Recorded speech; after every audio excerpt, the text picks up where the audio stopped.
Il semaforo verde è arrivato, ma solo questa mattina in seconda convocazione. Ad approvare in zona Cesarini il bilancio di previsione 2017 al Comune di Agrigento è stata solo e soltanto la maggioranza che sostiene il sindaco Firetto. 13 voti favorevoli, tra i banchi presenti anche al momento del voto 8 consiglieri dell'opposizione.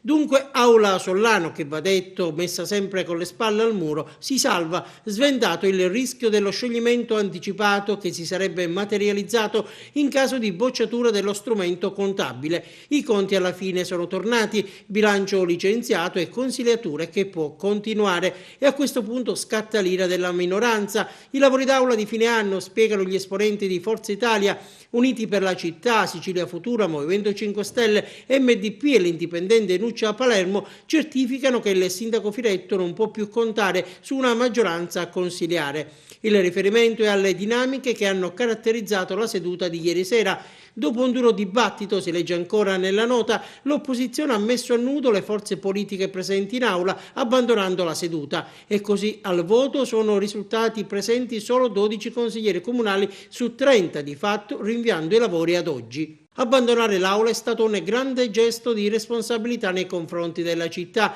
È stato un estremo appello dell'opposizione al sindaco Firetto di volere cambiare registro e passo di marcia, denunciano i gruppi consiliari di opposizione, che poi aggiungono: la seduta ha evidenziato un allontanamento dalle posizioni di Firetto delle maggiori forze politiche che lo hanno sostenuto nella sua campagna elettorale. Si prenda atto che la città ha cambiato idea sul sindaco e sulla sua inefficace giunta, e si prenda atto inoltre che in aula sono cambiati gli equilibri politici, concludono i consiglieri comunali di Uniti per la Città, Forza Italia, Sicilia Futura, MDP, Movimento 5 Stelle e l'indipendente Nuccia Palermo.